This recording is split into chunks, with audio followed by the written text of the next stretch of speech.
एक प्रश्न कल आया था कि उनके गुरु का क्या नाम है। तो मैंने आपको जो दो तीन चीजें भेजी हैं समंत भद्र के परिचय से संबंधित, उनको पढ़ने से ही स्पष्ट हो रहा है। और उसके अलावा भी मैंने थोड़ी सामग्री इधर उधर से पढ़ी और पंडित जुगल किशोर जी मुख्तियार ने उन पर सबसे ज्यादा शोध कार्य किया है और उन्होंने ये बात बहुत मजबूती से सिद्ध की है। एक प्रमाण श्रवण बेलगोला में शिलालेख मिलता है। उस शिलालेख में ये साफ साफ लिखा है कि आचार्य भद्रबाहु हुए, बाद में उनके शिष्य चंद्रगुप्त हुए, बाद में उनके शिष्य कुंद कुंद हुए, बाद में उनके शिष्य आचार्य गृद्धपिच्छ अर्थात उमा स्वामी हुए और बाद में उनके शिष्य बलाक पिच्छ हुए और उनके शिष्य महान आचार्य श्री समंत भद्र हुए। माने समंत भद्र बलाक पिच्छ आचार्य के शिष्य थे, उमा स्वामी आचार्य के प्रशिष्य थे, कुंद कुंदाचार्य की आमनाय में हुए थे, भद्रबाहु श्रुत केवली अंतिम श्रुत केवली की चौथी पीढ़ी में हुए थे, भद्रबाहु श्रुत केवली की चौथी पीढ़ी में कुंद कुंद उमा स्वामी की पीढ़ी में हुए थे। आज से ठीक 1900 वर्ष पहले वे हुए थे। ये हमको कल जो प्रश्न उत्पन्न हुआ था उसका ये प्रमाण हमको मिला है। एक शिलालेख है पूरा का पूरा। मैं इस शिलालेख को भी आज आपको ग्रुप पर भेज दूंगा। तो संस्कृत में है लेकिन मैं आपको भेज दूंगा, जो लोग समझ सकते हैं वो पढ़ लेंगे और मुझसे हो सकेगा तो समय मिल जाएगा तो अनुवाद करके भेज दूंगा और नहीं तो ऐसे ही भेज दूंगा। दूसरा एक प्रश्न आया है कि आपने कहा कि आचार्य समंत भद्र वादी भी थे और वाग्मी भी थे। तो वादी और वाग्मी में क्या अंतर है? वादी आप सब लोग प्रश्न समझ जाएं इसलिए मैं, और सबको उत्तर मिल जाए इसलिए मैं यहाँ दे देता हूँ। वादी और वाग्मी। वादी का मतलब होता है बोलने वाला, कोई भी वक्ता जो भाषण दे सकता है वो वादी होता है। और वाग्मी उसे कहते हैं जो उच्च कोटि का वक्ता होता है, जिसकी वाणी में जादू जैसा असर होता है, जो दूसरों को प्रभावित करता है। वाणी का जो स्वामी है, जो वाद विवाद में विजय भी प्राप्त करता है, उसको वाग्मी कहते हैं। वाणी जिसकी वाणी पर सरस्वती नृत्य करती है, जिसकी वाणी हमेशा सफल होती है, निष्फल नहीं जाती है, जो व्यर्थ वचन नहीं बोलता, जो सार्थक वचन बोलता है, उसे वाग्मी कहते हैं। दो प्रश्न हो गए। तीसरा एक प्रश्न ये आया था कि आचार्य समंत भद्र जब शिवालय में गए तो वहां उन्होंने वो प्रसाद खाया, तो वो भक्ष था कि अभक्ष था, वो खाने योग्य था कि नहीं, ऐसा भी प्रश्न आया है। देखो कई बातें हैं। एक बात तो ये निश्चित है कि वे दीक्षा छेद कर चुके थे, बहुत नीची भूमिका में आ चुके थे। तो एक तो ये बात स्पष्ट है। दूसरी बात ये स्पष्ट है कि उस जमाने में प्राय सभी लोग शुद्ध भोजन किया करते थे। आज एक बहुत इंपॉर्टेंट बात बता रहा हूं कि प्राचीन काल में ऐसी स्थिति नहीं थी। आज जैसा लोग कुछ भी नहीं खाते थे, अन्य धर्म के ग्रंथों में भी प्याज, लहसुन, कंद मूल, रात्रि भोजन, ये 4-5 बातों का हिंदू ग्रंथों में भी बिल्कुल निषेध है। हिंदू ग्रंथों में साफ साफ लिखा है, रात्रि भोजन करना नरक का पहला दरवाजा है। ऐसा चत्वारी स्वब्र, महाभारत में लिखा है, चत्वारी स्वब्रद्वाराणि प्रथमम रात्रि भोजनम। नरक के 4 दरवाजे हैं, जिनमें से पहला दरवाजा रात्रि भोजन है। तो आप पहली बात तो ये समझ लें कि समंत भद्राचार्य वहां कोई रात्रि में भोजन कर लेते होंगे। रात्रि में भोग नहीं लगता था। ऐसे ही शिव जी को कोई आलू प्याज ऐसे चढ़ाए जाते हो, ऐसा नहीं है। बहुत शुद्ध भोज हमारे भारतवर्ष में प्राचीन काल में प्रायः सभी लोग शुद्ध भोजन किया करते थे। 6वीं शताब्दी में चीन से एक यात्री आया था, वेन सांग। उसने एक अपना भारत यात्रा का संस्मरण पर एक किताब लिखी है, और उस किताब में लिखा कि मैं भारत में गया तो वहां कैसा कैसा था। तो उसने बहुत साफ साफ लिखा, मुझे वहां पर एक भी व्यक्ति मद्य मांस का सेवन करने वाला नहीं मिला। ये बात उसने लिखी है। तो एक बात हमको ये भी समझ लेनी चाहिए। 3 प्रश्नों का उत्तर दिया। चौथा एक प्रश्न और आया है, वो बताकर बात आगे बढ़ाता हूँ। चौथा प्रश्न फिर से आया है कि आरोग्य शास्त्र उन्होंने क्यों लिखा। आचार्य समंत भद्र ने एक सिद्धांत रसायन कल्प लिखा है, ये सूचना मैंने कल आपको दी थी। अनेक आध्यात्मिक स्वाध्याय करने वालों की ये जिज्ञासा है, अरे भाई आत्मा की बात करो, शरीर की बात क्या करना, ये स्वास्थ्य की बातें, तबीयत ठीक करने की आरोग्य शास्त्र की बातें क्यों लिखी, ऐसा किसी की जिज्ञासा है। देखो भाई, बात को थोड़ा सा शांति से समझना पड़ेगा। शास्त्रों में बहुत निर्देश आरोग्य शास्त्र के पाए जाते हैं। एक शास्त्र में तो यहां तक लिखा है, एक कल्याण कारक नाम का एक शास्त्र अभी वर्तमान में पाया जाता है।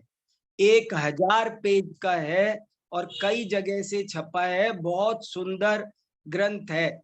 जैन आयुर्वेद के ग्रंथों में आज की तारीख में सबसे सुंदर और पढ़ने लायक कोई ग्रंथ है तो उस ग्रंथ का नाम है कल्याण कारक। उस कल्याण कारक ग्रंथ में ऐसा लिखा है कि यदि कोई मुनि दीक्षा लेने आए, कोई गृहस्थ मुनि दीक्षा लेने आए, तो आचार्य को उससे कुछ प्रश्न पूछने चाहिए, तभी दीक्षा देना चाहिए, पहले परीक्षा करनी चाहिए। तो क्या प्रश्न पूछना चाहिए? उन प्रश्नों में से एक प्रश्न ये है कि उससे ये भी पूछना चाहिए कि क्या तुमने आयुर्वेद पढ़ा है, आरोग्य शास्त्र पढ़कर आए हो कि नहीं। और यदि वो बोले नहीं, तो उससे कहना चाहिए पहले 15 दिन आरोग्य शास्त्र पढ़ो। क्यों? ऐसा श्लोक है, आरोग्य शास्त्र मधिगम्य मुनिर विपश्चित, कि कोई समझदार मुनि तभी हो सकता है जब वो आरोग्य शास्त्र को पढ़ ले। क्योंकि अभी गृहस्थ दशा में तो यदि हम कोई अनुचित आहार विहार कर लें तो उसका हम इलाज करा सकते हैं, हमारे पास में 10 उपाय हैं। लेकिन जब हम मुनि हो जाते हैं तो हमें 46 दोषों से रहित, 32 अंतरायों से रहित, 24 घंटे में एक बार खड़े होकर श्रावक कुल में जो आहार मिले वही लेना होता है। ऐसे में यदि हमसे अनुचित आहार विहार हो जाए यदि हमें ये विवेक ना हो कि खरबूजे के ऊपर पानी नहीं पीना चाहिए, यदि हमें ये पता, माने ये चीजें हमें पता होना चाहिए, तब वो ठीक से अपना स्वास्थ्य संभाल कर धर्म साधना कर सकता है। शास्त्रों में द्वादशांग में आयुर्वेद का बहुत बड़ा महत्व बताया है। एक जगह अकलंकाचार्य ने ऐसा लिखा है कि इस विश्व में आत्मा के बाद सबसे ज्यादा ध्यान रखने लायक कोई वस्तु है तो वो अपना शरीर है। ऐसा एक जगह अकलंकाचार्य ने लिखा है कि इस पूरे विश्व में सबसे ज्यादा ध्यान रखने लायक नंबर 1, टॉप नंबर 1 ध्यान रखने लायक कोई चीज है तो सब की चिंता छोड़ो, एक अपनी आत्मा का ध्यान रखो। शिष्य ने पूछा, महाराज इसके बाद अगर नंबर 2 पर किसी को रखना हो तो उन्होंने उत्तर दिया नंबर 2 पर शरीर है। इसलिए ये आयुर्वेद की चर्चा भी आई है। और बाकी मैंने कल कहा था कि फिर थोड़ी लंबी चर्चा है जो हम कभी स्वतंत्र करेंगे। और ये अक्षय जी कुछ पूछना चाह रहे हैं, अगर पूछना हो तो इसी क्रम में आप भी पूछ लो, फिर हम आगे बढ़ जाते हैं। हाँ भाई साहब, ये हाँ पूछना बोलिए। था कि कहते हैं ना कि उन्होंने आरोग्य के भी लिखे हैं और टेक्नोलॉजी वाले शास्त्र भी लिखे हैं। हाँ तो आरोग्य का तो आपने बता दिया, आयुर्वेद का। हाँ। टेक्नोलॉजी वाले ये सब रसायन वगैरह के, केमिस्ट्री वगैरह के शास्त्र क्यों लिखे?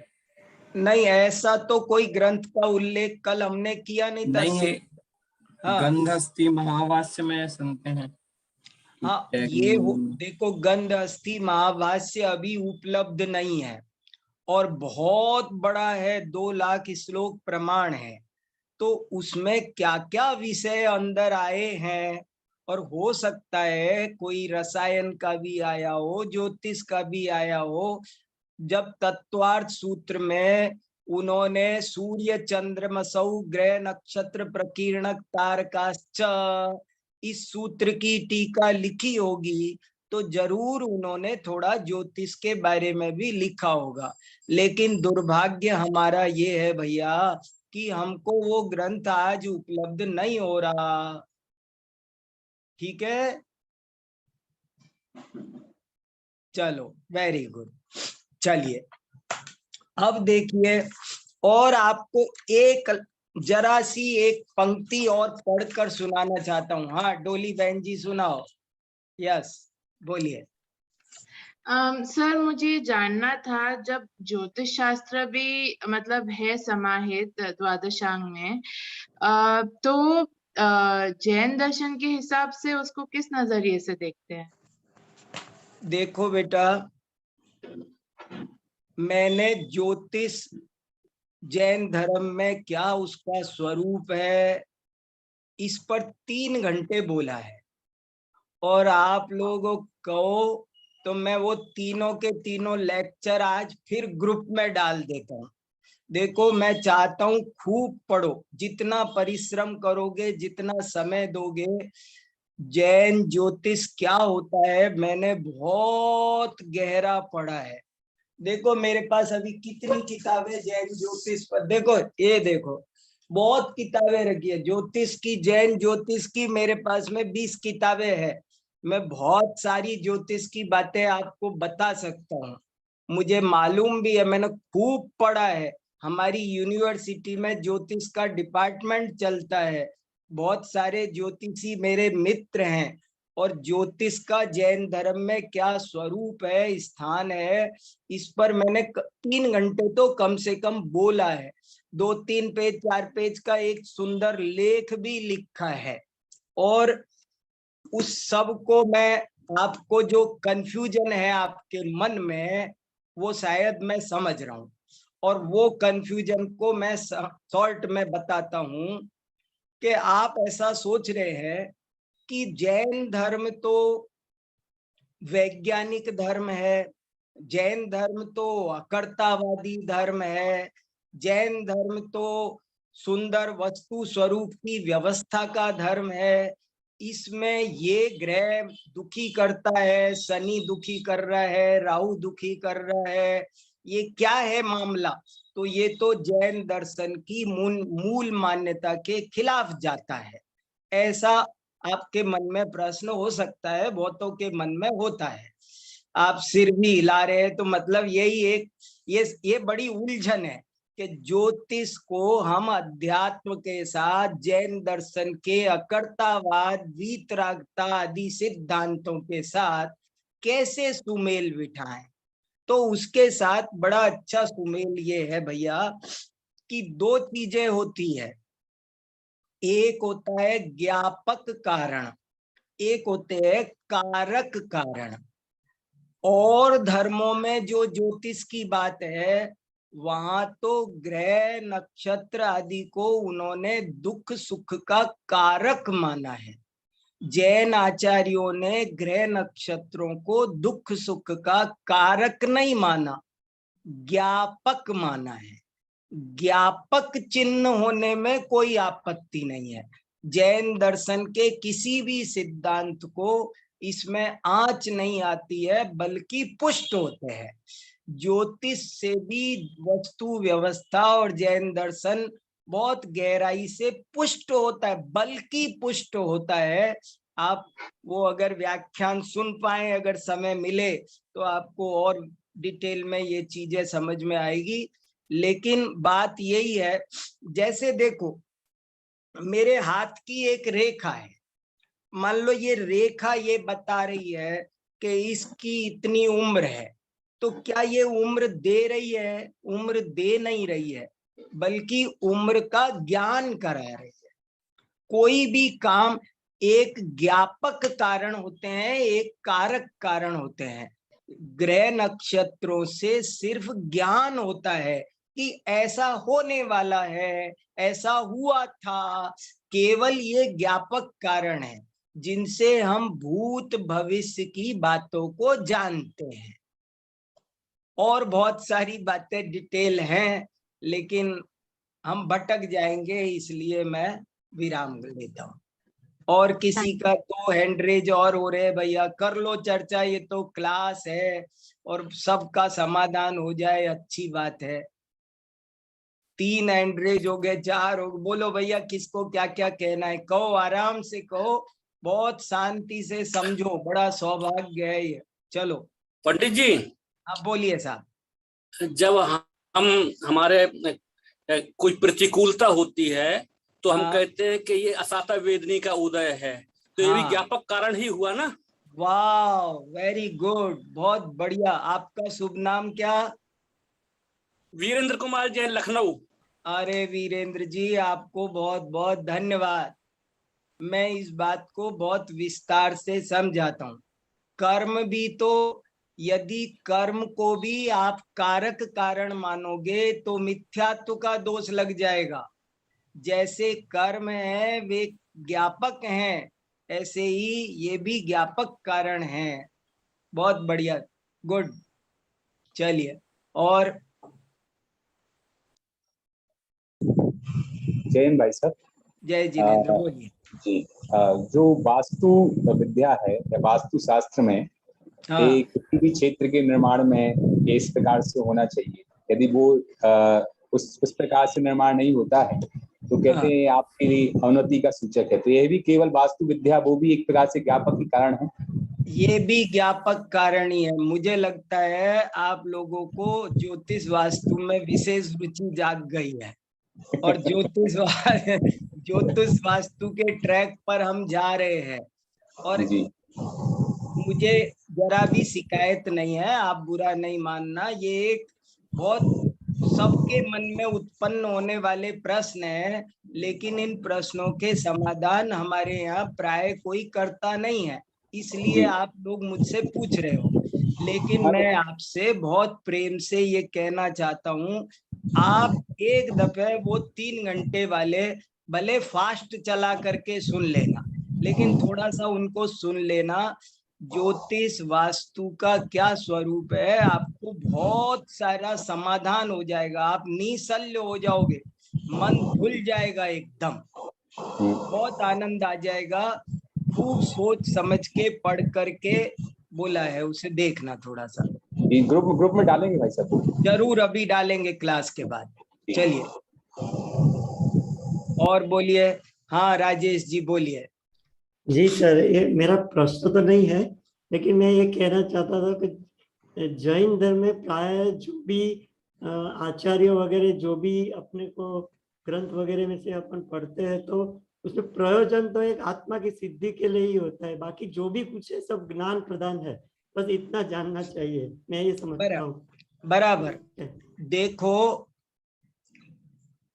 बहुत अच्छी बात कही है। मैं बोलता हूं सारी विद्याओं का प्रयोजन एक आत्मज्ञान ही है। और ये बात मैं खींच तान के नहीं कह रहा हूं, सारी विद्याओं का सच्चा ज्ञान भी आत्मज्ञान से ही होता है। और सारी विद्याओं का पर्यवसान आत्मज्ञान में ही होता है। गणित हो, फिजिक्स हो, केमिस्ट्री है, बॉटनी है, सोशियोलॉजी है, पॉलिटिकल साइंस है, व्याकरण है, सभी विद्याएं कहीं न कहीं, मैंने इस विषय पर भी कई व्याख्यान, एक व्याख्यान मेरा है जैन विद्या की व्यापकता, जैन विद्या की व्यापकता, कि जैन विद्या, जैन फिलॉसफी, जैन वो बहुत बहुत वाइड है। उसमें केवल जैसे कुछ दूसरे धर्मों में आपको गिनी चुनी किताबें मिलती है और वो केवल रिलीजियस बुक्स होती हैं, लेकिन जैन धर्म ऐसा नहीं है। यहाँ पर जैन धर्म में आज की तारीख में भी कम से कम 10 लाख बुक्स आज भी अवेलेबल है, आज अवेलेबल है, कम से कम 10 लाख किताबें अवेलेबल है। और वे किताबें आपको बहुत सारे विषय पर है। आपको संसार का कोई टॉपिक ऐसा नहीं मिलेगा जिस पर जैन आचार्यों ने किताब नहीं लिखी हो। आपको कोई किताब ऐसी नहीं मिलेगी। वक्तृत्व कला कैसी होती है, ग्रामर क्या है, साहित्य क्या है, छंद अलंकार क्या है, भाषा क्या है, आपको हर विषय पर किताबें मिलेगी। मैं आपको इसका भी एक लेख भेज दूंगा भैया, वो थोड़ा थोड़ा पढ़ ले। हम थोड़ी देर में बहुत चीजें आपको दे रहे हैं, आपको थोड़ा सा समय देंगे तो सब चीजें पता चल जाएगी। मैं वो भी आज आपको भेज दूंगा। हर विषय पर ग्रंथ हैं हमारे यहाँ, हर विषय पर, और उसमें से यही सब निकलता है। Very good. विहान भैया कुछ पूछना चाह रहे हैं, विहान पाटनी, वेलकम। जय जिनेन्द्र पंडित जी, मेरा यह प्रश्न था कि जैसे आचार्य देव चाहते हैं कि हम बाहर के विकल्पों से छूटें और अपना आत्मा में लीन होकर मुक्ति को प्राप्त करें, तो फिर कर्णनियों के ग्रंथ क्यों लिखे गए? उनसे तो विकल्प और होता है। उनके अंदर विकल्प नहीं लगाएंगे तो क्या होगा? मतलब फिर विकल्प लगाना पड़ रहे हैं ना, और आचार्य देव चाहते हैं विकल्प लगाए ही ना, इधर उधर ढूंढे ही नहीं। पंडित टोडरमल जी ने एक मोक्ष मार्ग प्रकाशक नाम का बहुत सुंदर ग्रंथ लिखा है, और उस मोक्ष मार्ग प्रकाशक में 9 अधिकार हैं। 9 में से एक 8वां अधिकार यदि आप पढ़ लोगे तो आपके प्रश्न का बहुत सुंदर समाधान हो जाएगा। उन्होंने बहुत बार उठाए हैं ये प्रश्न और इनका उत्तर दिया है। देखो फिर भी मैं शॉर्ट में दे देता हूँ, हमको भी शॉर्ट में बोलना हमारी ड्यूटी बनती है, और ज्यादा जानने के लिए आपको रेफरेंस बताते हैं। देखो ध्यान से सुनना ये लाइन, अन्य विकल्पों का निषेध करने के लिए, दुर्विकल्पों का निषेध करने के लिए ये शुभ विकल्पों में लगाया जाता है। जैसे पाप भी है और पुण्य भी है, लेकिन पाप से बचाने के लिए पुण्य कार्यों में लगाया जाता है, ऐसे ही हम 24 घंटे हिंसा, झूठ, चोरी, व्यापार, जाने किस किस चीज के विकल्प करते रहते हैं। उन विकल्पों से हटाने के लिए हमें करणान योग पढ़ाया गया कि देखो तो सही दुनिया कितनी बड़ी है। हमें पूरे विश्व का सर्वज्ञता का, सूक्ष्म तत्व ज्ञान का एहसास कराने के लिए करणान योग पढ़ाया गया है। और जब उस करणान योग को शांति से पढ़ोगे तो हर प्रकरण में, करणान योग में सिद्धांत ग्रंथ उनको कहते हैं, हर ग्रंथ में सिद्धों की चर्चा होती। जैसे गुणस्थान पढ़ाएंगे तो गुणस्थान के अंत में सिद्ध गुणस्थानातीत सिद्धों की चर्चा आएगी। मार्गणा पढ़ाएंगे तो मार्गणातीत सिद्धों की चर्चा आएगी। इंद्रियां पढ़ाएंगे तो इंद्रियातीत सिद्धों की, आत्म स्वभाव की चर्चा आएगी। तो कोई भी विषय पढ़ाते हैं आचार्य तो उसका कोई ना कोई प्रयोजन होता है। अपने उपयोग को तत्व ज्ञान की निर्मलता के लिए ही ये सब पढ़ाया जाता है। इनसे हमारा तत्व ज्ञान बहुत निर्मल होता है, हमको विश्वास होता है, हमें सर्वज्ञता का स्वरूप समझ में आता है, विश्व की पूरी कारण कार्य व्यवस्था समझ में आती है। इसलिए इन ग्रंथों को भी आचार्यों ने कहा है। अच्छा, ताकि हम बुरे जो अशुभ विकल्प है उनके अंदर नहीं भ्रमण करें, ऐसे मतलब हाँ, उनमें नहीं उलझे। नंबर 1, अशुभ विकल्पों में ना उलझे। नंबर 2, हमको पूरी विश्व व्यवस्था का ज्यादा से ज्यादा क्लियर ज्ञान हो, हमको पूरी बात ज्यादा से ज्यादा स्पष्ट हो जाए। ये 2 प्रयोजन है। Very good. चलो अब हम आगे बढ़ते हैं। चलिए, बहुत अच्छा, बहुत बढ़िया बढ़िया बात आपने की। अब देखो, हमने आपको जो जो ग्रंथ बताए उनमें से 5 ग्रंथ आचार्य अमृतचंद्र, आचार्य समंत भद्र स्वामी के उपलब्ध हैं और उनके नाम अब आपको उंगलियों पर तैयार रहना चाहिए। रत्नकरंड श्रावकाचार, आप्त मीमांसा, स्वयंभू स्तोत्र, युक्त्यनुशासन और स्तुति विद्या। ये 5 ग्रंथों का अब हम थोड़ा सा विशेष परिचय प्राप्त करेंगे ताकि हमको कुछ बातें और गहराई से समझ में आए। और इनमें से स्तुति विद्या का दूसरा नाम है जिन शतक और आप्त मीमांसा का दूसरा नाम है देवागम स्तोत्र। आप्त मीमांसा का दूसरा नाम क्या है? देवागम स्तोत्र। और ये जो 5 ग्रंथ हैं, इनमें से, इन 5 ग्रंथों में से 4 ग्रंथ स्तुति परक है। चारों में भगवान की स्तुति है। और स्तुति कैसी है? कल हमने कहा था कि वे रोल मॉडल है। वे स्तुति कैसे की जाती है इसके आदर्श उदाहरण है। तो उन स्तुति वाले ग्रंथों में सबसे ज्यादा प्रसिद्ध ग्रंथ का नाम है देवागम स्तोत्र। उसका नाम है, दूसरा नाम हमने आपको बताया था, आप्त मीमांसा। आप्त मीमांसा माने आप्त की परीक्षा, आप्त की मीमांसा। आप्त का क्या स्वरूप है वो उसमें परीक्षा से, युक्ति से, तर्क से समझने की कोशिश की गई है। आप्त मीमांसा हमको ये बताती है, ये ध्यान देने लायक लाइन, आचार्य समंत भद्र का पूरा जीवन, पूरे कार्य और पूरी कृतियां हमसे एक ही लाइन कहना चाहती है।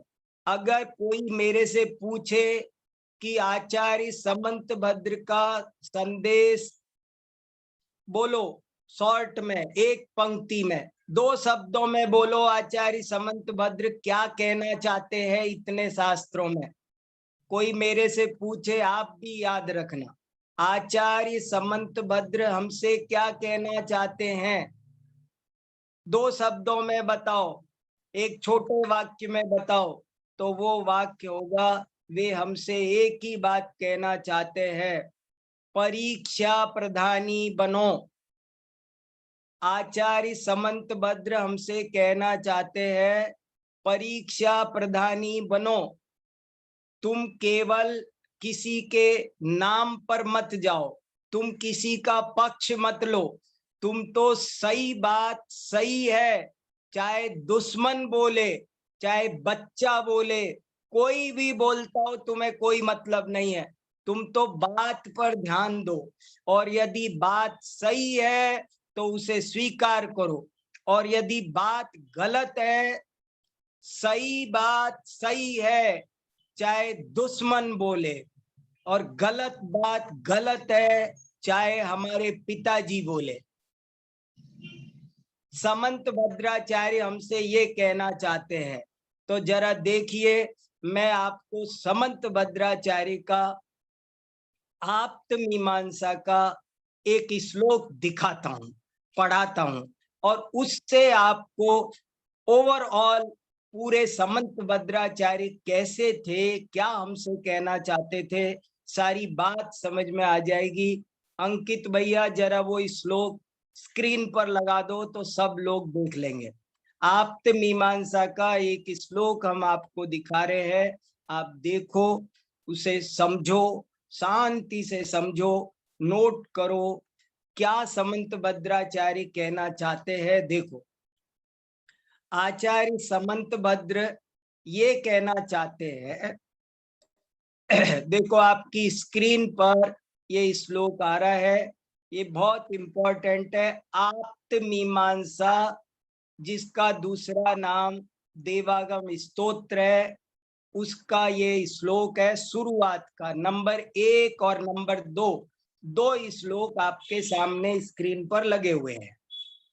मैं श्लोक पढ़ता हूं, आप आनंद लीजिए।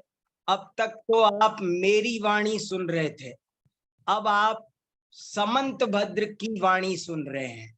अब समंत भद्र कैसे बोलते थे, अब उनके मुख से निकले हुए शब्दों आपके कानों में आ रहे हैं। खुशियां मनाइए, आनंदित हो जाइए, तैयार हो जाइए। अब आपके कानों में आचार्य समंत भद्र की वाणी आने वाली है, लीजिए। देवागम नभो यान चामरादि विभूतयः माया विश्वपि दृश्यन्ते नातस्त्वमसि नो महान् अध्यात्मं वैरप्येष विग्रहादि महोदयः दिव्य सत्यो दिवौकस्वप्यस्थिरागादि मत्सुसः। ये संस्कृत में कारिकाएं कहलाती हैं, अनुष्टुप छंद कहलाता है, और इनका बहुत सारी बातें छंद के हिसाब से कर सकते हैं, पर मैं आपको इनका भाव पर ज्यादा ध्यान दिलाना चाहता हूं। देखो, ये श्लोक ये कह रहे हैं, आचार्य समंत, इनका प्रसंग क्या है, आचार्य समंत भद्र भगवान महावीर से कह रहे हैं। ये श्लोक किसने किससे कहे, आप जब स्कूल में पढ़ते हैं ना व्याख्याएं, ये वाक्य किसने किससे कहा, तो ऐसे ही मैं आपसे पूछूं कि ये श्लोक किसने किससे कहे, तो आपको बताना होगा कि ये दोनों श्लोक आचार्य समंत भद्र ने भगवान महावीर से कहे हैं। भगवान महावीर से पूछ रहे हैं, कह रहे हैं, वो क्या कह रहे हैं, इसकी टीका लिखी है अकलंक आचार्य ने और विद्यानंद आचार्य ने, अष्टसती और अष्टसहस्री, जिसके बारे में मैं आपको बता चुका हूं। और उसमें ऐसा लिखा है कि मानो महावीर भगवान समंत भद्र आचार्य से कह रहे हैं कि हे समंत भद्र, तुम मुझे जल्दी से नमस्कार क्यों नहीं करते? ऐसे चुपचाप खड़े क्यों हो? देख नहीं रहे मेरे पास इतनी दुनिया आ रही है और धड़ाधड़ मुझे नमस्कार करती जाती है, और तुम हो कि मेरे सामने खड़े हो, मुझे जल्दी से नमस्कार करो। तब समंत भद्र ने क्या जवाब दिया? समंत भद्र ने महावीर भगवान को क्या जवाब दिया? देखो समंत भद्राचार्य का व्यक्तित्व। समंत भद्राचार्य ने महावीर भगवान से जवाब दिया कि हे भगवान, ये समंत भद्र का मस्तिष्क कहीं पर भी ऐसे ही नहीं झुकता है। पहले मैं उसकी परीक्षा करता हूं, तभी मैं उसे मस्तक झुकाता हूं, यदि वो झुकाने योग्य हो तो, नहीं तो मैं ऐसे नहीं झुकाता हूं। मैं पहले परीक्षा करूंगा, मैं आपकी भी परीक्षा करूंगा, और अगर आप सही निकलेंगे, स्तुत्य होंगे, तो ही मैं आपकी स्तुति करूंगा, नहीं तो आपकी स्तुति नहीं करूंगा। मानो इसके बाद महावीर भगवान ने फिर से कहा कि मेरी क्या परीक्षा करनी है तुमको? दिखाई नहीं देता मेरे पास में कितने देवता आ रहे हैं?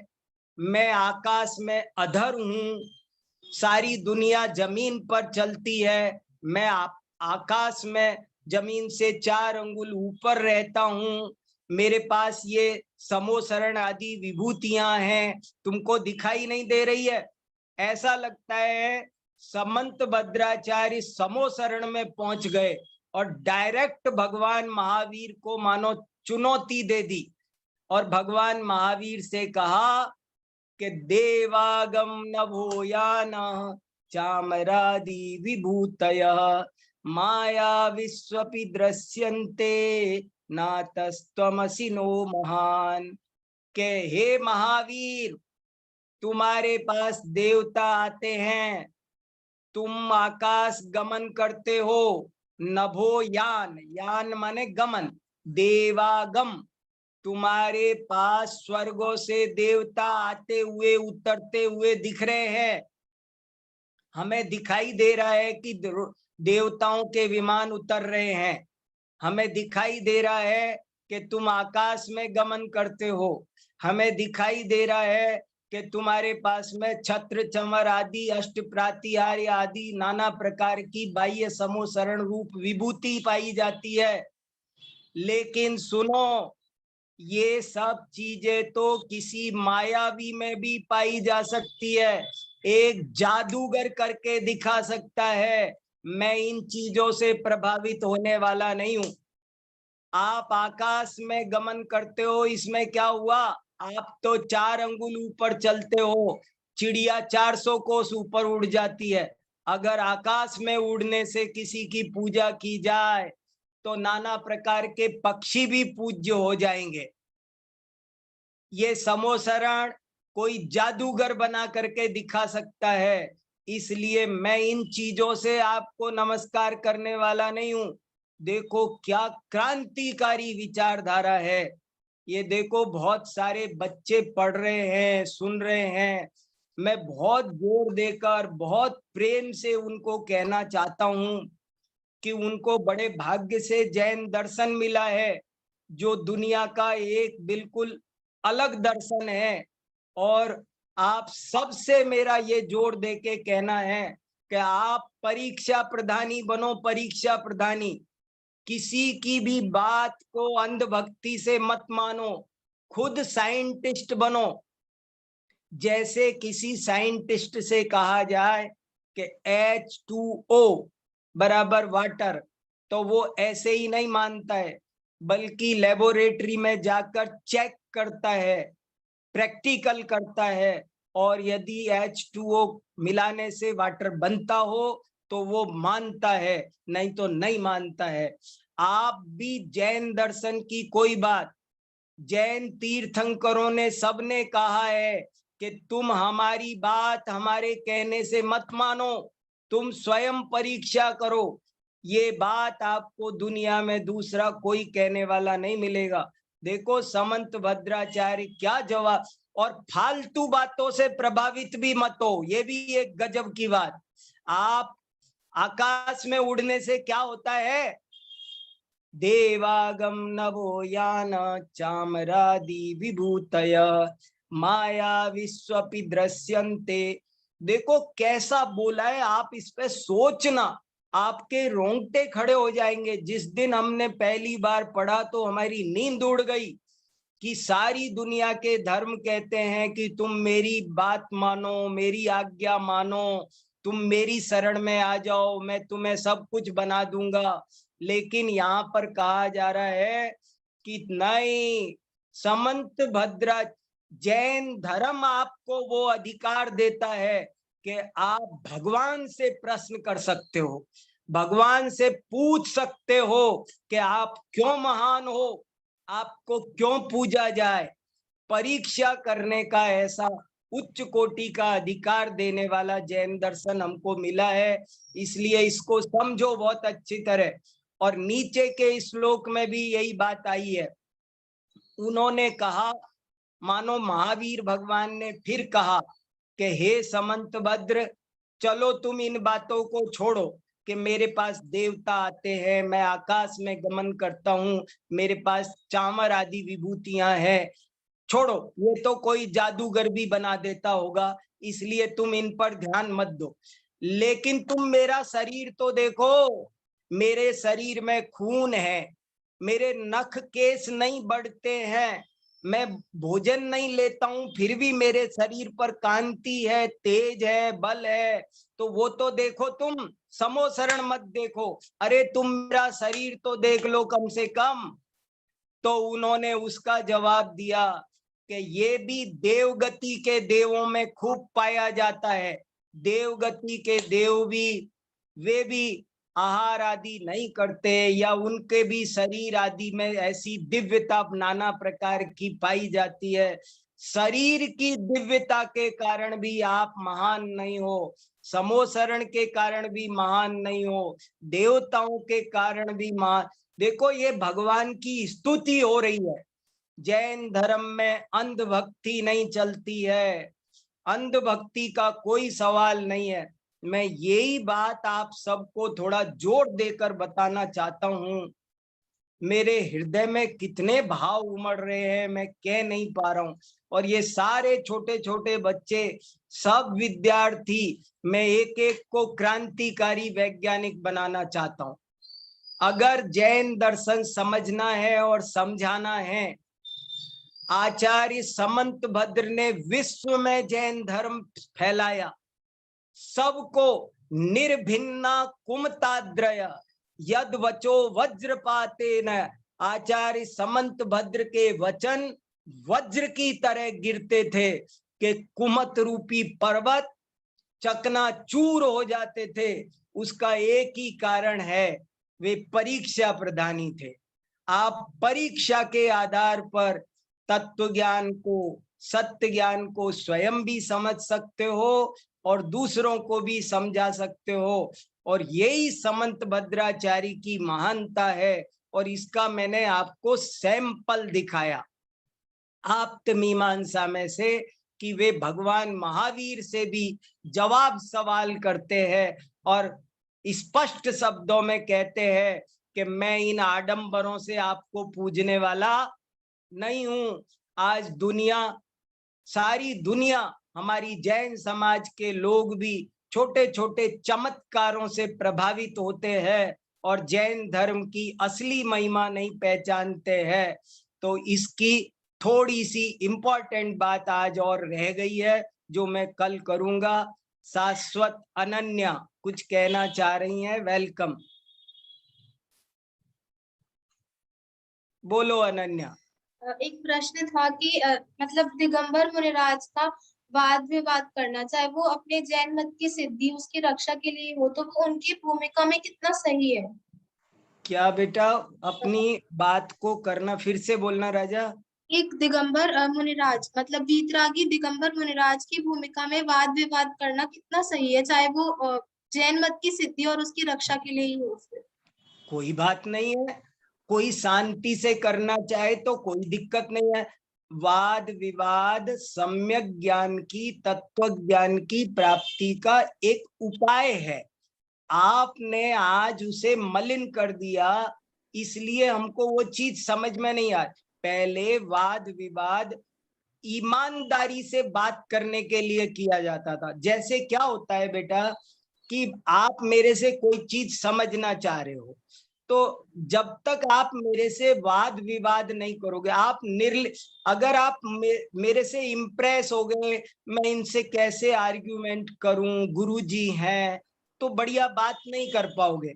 वाद विवाद शांति से की गई तत्व चर्चा का ही नाम है, और वो मुनिराज आराम से कर सकते हैं, किसी से भी कर सकते हैं, कोई दिक्कत नहीं है।